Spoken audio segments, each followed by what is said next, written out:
BNP ঘোষিত রাষ্ট্র কাঠামো মেরামতের ৩১ দফা বাস্তবায়নের লক্ষ্যে জনসচেতনতা বৃদ্ধির অংশ হিসেবে নেত্রকোনার বারহাট্টা উপজেলায় লিফলেট বিতরণ ও গণসংযোগ করেছেন দলটির কেন্দ্রীয় নির্বাহী কমিটির সহধর্ম বিষয়ক সম্পাদক এবং ঢাকা বিশ্ববিদ্যালয় ছাত্রদলের সাবেক নেতা এটিএম আব্দুল বারী ড্যানি।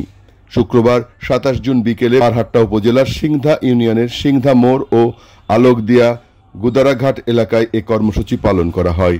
এ সময় বারহাট্টা উপজেলা বিএনপির সাবেক যুগ্ম আহ্বায়ক হুমায়ুন কবির নয়ন, স্বেচ্ছাসেবক দলের উপজেলা সদস্য সচিব নুরুল ইসলাম, যুবদলের যুগ্ম আহ্বায়ক রঞ্জু, কলেজ শাখা ছাত্রদলের আহ্বায়ক আব্দুল আল মামুন, সদস্য সচিব মুন্না সহ বিএনপি এবং এর অঙ্গ ও সহযোগী সংগঠনের নেতা কর্মীরা উপস্থিত ছিলেন।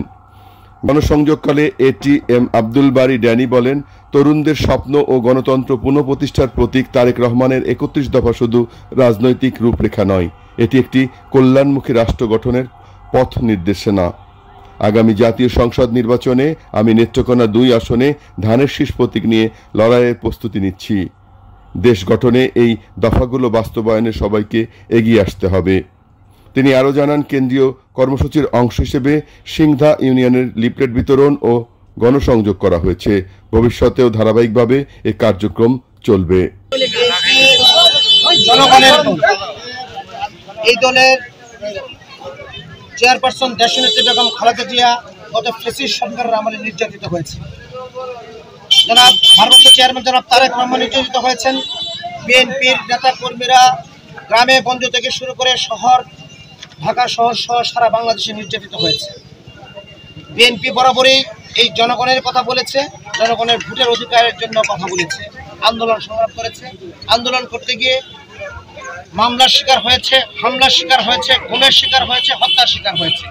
আমরা দীর্ঘ সময় আন্দোলন করে জনগণকে সাথে নিয়ে ফ্যাসিস্টকে বিদায় করতে সক্ষম হয়েছি।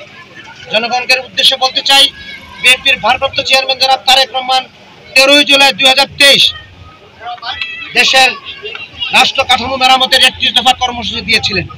সেই কর্মসূচি আমরা প্রতিটা মানুষের দরগোড়ায় পৌঁছে দিতে চাই, প্রতিটা মানুষকে জানাতে চাই যে আজকে শুধু এই ৫ই আগস্টের পর ৫ই আগস্ট ২৪-এর পরেই শুধু নয়, আমরা ২০২৩-এই বিএনপির ভারপ্রাপ্ত চেয়ারম্যান সেই রাষ্ট্র মেরামতের ৩১ দফা দিয়েছিলেন। সেই জন্য আমরা প্রতিটা মানুষকে জানাতে চাই এই রাষ্ট্র নিয়ে বিএনপির ভারপ্রাপ্ত চেয়ারম্যান কি ভাবছেন, কি করতে চান। এরপর থেকেই লাগাতার কর্মসূচি চলছে। তবে অনেকদিন পরে আমাদের এখানে একটা সম্মেলন হয়েছে, যার জন্য কয়েকদিন করতে পারি নাই। আবার শুরু করেছি।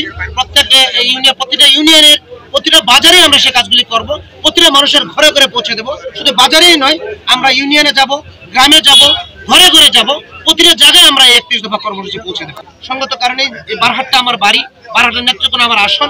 এই আসনের প্রতিটা ঘরে আমার নৈতিক দায়িত্ব রয়েছে এই ভারপ্রাপ্ত চেয়ারম্যানের ৩১ দফা কর্মসূচি পৌঁছে দেওয়া, এবং সেটি অবশ্যই আমি করবো। সারা বাংলাদেশে তো কেন্দ্রীয় নেতা হিসেবে করবোই, কিন্তু বারহাট্টা এবং নেত্রকোনা যেহেতু আমার নির্বাচনী আসন, এখানে প্রতিটা ঘরে আমার নিজের হাতেই সে ৩১ দফা কর্মসূচি পৌঁছে দিতে চাই।